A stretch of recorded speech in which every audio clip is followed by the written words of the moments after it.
staffing and the features of staffing as well as the importance of staffing.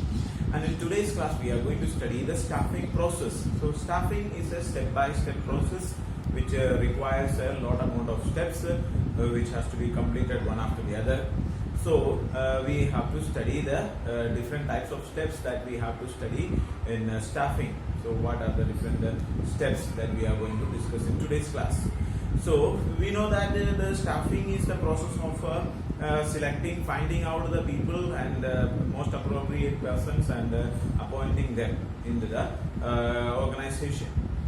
So the first step of staffing process is called estimating the manpower requirement. So first we have to find out how many employees are there, how many employees are required for the organization, and what must be the qualities required in them. Okay, so we have to find out what are the different qualities of the people, those who are already working and they have left the organization, or there are some new vacancies there. So what are the qualities that is required in them? Okay, so that is what we have to first understand. So we have to estimate. See, for example, in our school, if for this academic year, if we are calculating how many employees are required, so we have to understand that in this year, how many people are going to, if there are retirement, how many are going to retire, how many are going to leave the organization, and how many new classes are supposed to be there. So then we have to understand based on that. See, like if one mathematics teacher in 4th class, 4th, 5th class and all is leaving, so there is a vacancy of mathematics teacher, there is a science teacher's vacancy in maybe higher classes, or like that there are so many. See, like 5 teachers are going to be reduced, or 5 teachers recruitment is there. So we will understand the requirement, how many are required in the organization. That is called the estimating the manpower requirement. Okay. Then the second step is called the recruitment. The recruitment is the process of finding out the most appropriate people and inviting them, motivating them to apply for the job. Okay, so that is called the recruitment process. So we have to find out different sources of the employees and motivate these people for the post. Okay, so there are different sources of recruitments are there, like we can say that employment exchange is there, or like there are job or consultancies are there, campus recruitment is there already, and these are the external sources. There are internal sources also, like promotion is there, transfer is there, different options are available. So we have to find out which are the different sources, and we have to motivate. We have to see like a newspaper advertisement is there, or internet like the suggestions by the employees, or the existing employees will be giving the suggestions, or so many different varieties of options are available. So we have to find out which are the most appropriate methods, and with that methods we have to find out them, and we should also motivate these people to apply for the job. Okay, so that is called the recruitment. Then the third step is called the selection. Okay, so the selection means that finding out the best person out of the large number of applicants. So like if there is a vacancy, imagine that if in a company we find that there are 100 vacancies are there, and for the 100 vacancies we will see like conduct advertisement, or a different type of recruitment process will be conducted, and for 100 vacancies there will be 1 lakh applications. Okay, so 1 lakh applications are there. So the selection process, so see, that is why the recruitment is considered as a positive process, because we are motivating the people, the large number of people to invite, apply for the job. Okay, we are motivating them more. But selection is a negative process, because we see like if there are 1 lakh people are there, out of that we have to select only 100 employees. Okay, maximum we can select only 100. So because only 100 is required in the organization, but 1 lakh applications are there. So what we do is that first we will conduct a preliminary screening will be conducted. We will see like some people are there with the vacancies and minimum qualification criteria are there. So what are the minimum qualities expected from the applicants, that we will see, and if they are not matching with the minimum criteria conditions, then we will reject those applicants. If any incomplete applications are there, that we will reject it. So such kind of things will be, some may be rejected, some like out of 1 lakh, some 20,000 will be rejected like that. So remaining 80,000 will be there. And out of that, then we will be conducting a written examination. Okay, so written examination may be conducted. Sometimes it will be conducted in the places where different, either it may be conducted online or different ways it may be conducted. So after that they will be going through the different type of this one, and around 50% of the employees will be reduced. Like you see, like if total 80,000 is there, in that some around 40,000 or 20,000 only will be selected. Around 75% of the applicants will be rejected. Okay, so some then remaining there some 20,000 employees will be there, candidates will be there. So out of that again the different selection procedures will be conducted, and by conducting these things, removing different things, and we will find out the exactly suitable candidates. Okay, so if you get a large number of options, then it is selection process will be little complicated, but we get the very good quality employees. Okay, so that is called the selection. So finding out the most suitable employees for the organization. Then next one, for the fourth step that we have to study is called as a placement and orientation. Appointing this person to the organization and making them familiar with the organization. That is called a placement and organization. So there is a job vacancy will be there, job post is there. So we have to make him appointed in that, giving them appointment letter and placing him this post, and making him familiar with the post. Okay, so there are existing employees will be there, subordinates are there, senior officers are there. So we're introducing them with them, and making them understand, he should understand about the company, what are the situations in the company, and how the situations are there, what are the rules and regulations there, how the things are going on. All these type of things he has to understand. And the other employees, so who is the manager there, who is the subordinates there, whom he has to receive the orders, or whom he can give the orders, all these type of things he has to understand. So for that they will conduct a kind of orientation.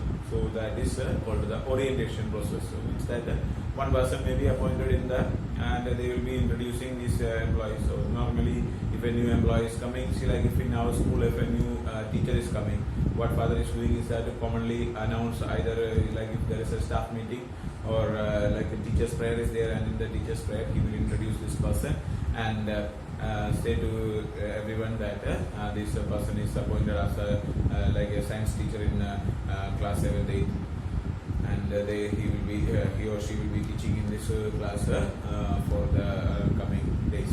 Okay, so such a way he will be introducing, and that person also will be given a chance to introduce himself or herself, and they will be telling that what are the education qualifications, where he or she is coming from, and all the details will be there, what are the previous experiences, all these things they will be telling. So we will come to know about that persons, and he or she will be working in the organization for a few days, and he will come to know about what are the situations, what are the rules and regulations, all these things he will be able to understand. So that is called the placement and the orientation. Then next one is called the training and development.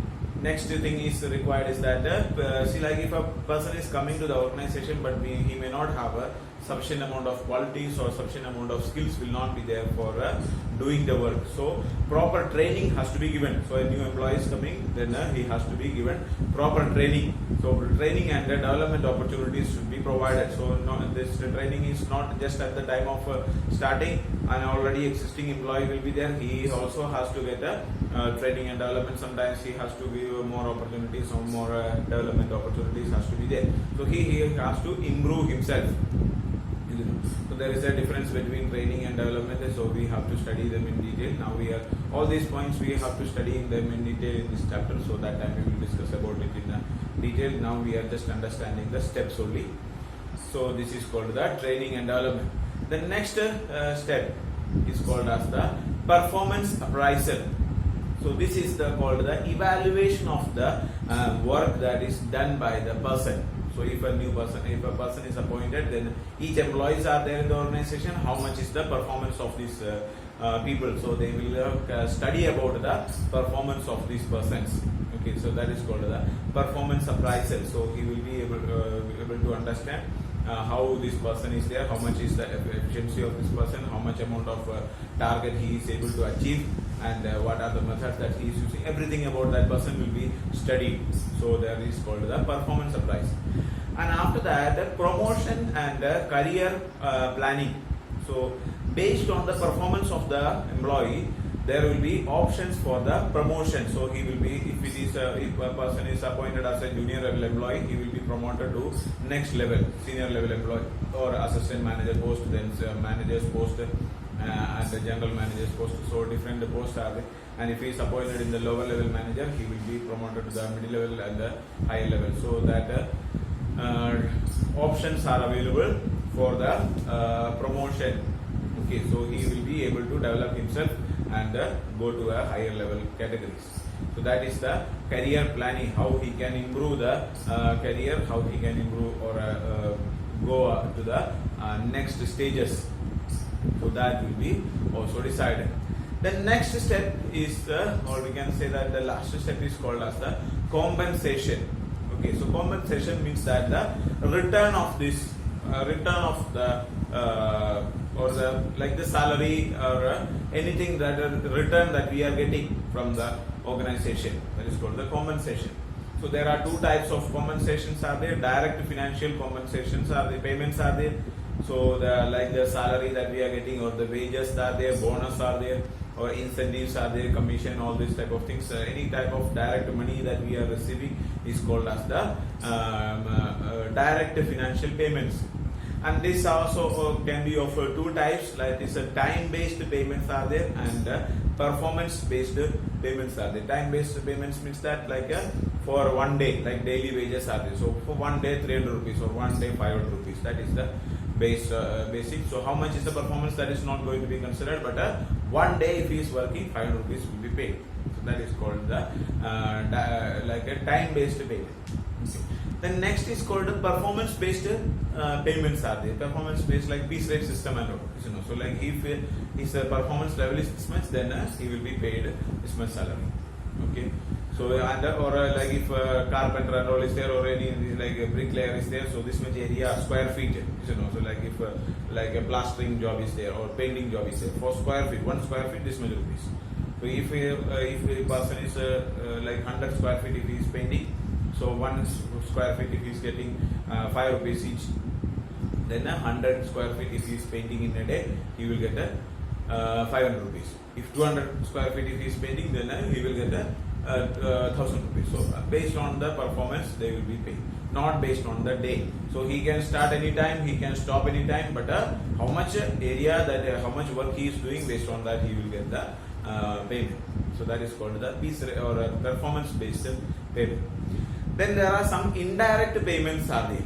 Okay, so not only the money that we are providing, see like some like waters are provided, or children's education facilities are there. Some other additional benefits which are provided to the employees is called the indirect payments. Okay, so that is also coming in the category of compensation. So working environment is there, or the leave options are there, or other benefits which are provided. So all these type of provisions or facilities provided is called as indirect payments. Okay, so these are the different types of different steps of the staffing. Okay, so we have studied about the.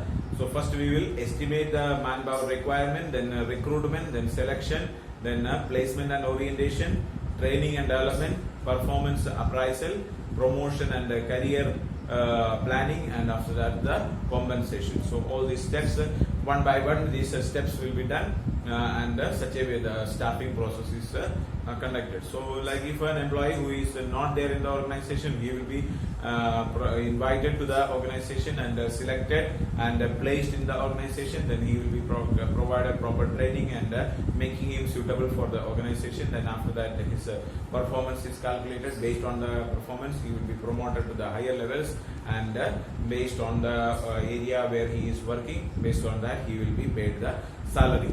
So the staffing department will be considering finding out the person who is suitable. Most suitable person will be appointed in the proper place, as well as they will be maintaining these employees also. See, like promotion and career planning and compensation, all these type of things are provided for keeping the existing employees in the organization itself. They will not be having any kind of difficulty to be in the organization. They will continue in the organization forever. So an employee, she like estimating manpower requirement, recruitment, selection, placement, orientation and training. These 5 steps are required for appointing a new person to the organization. So if an existing employee is leaving and new employee has to be selected, then this much amount of steps are required, and this is also very much a expensive process. So the organization will have to face all the expenses for that. So if the existing employees are continuing, even though a little more salary is to be provided, then that is the benefit for the organization. So they will be trying to keep hold the organization. And if an experienced person is there, then more productivity will be there. The workload will be less, and he will be producing more amount of output. So he will be able to improve his specialization will be there. Improvement in the performance will be there. Experienced employees are there, then the lack of resources, wastage will be there. No resource wastage will be there. So such a way the organization will have more benefits. Okay, these are the steps of the staffing process. Okay, thank you so much.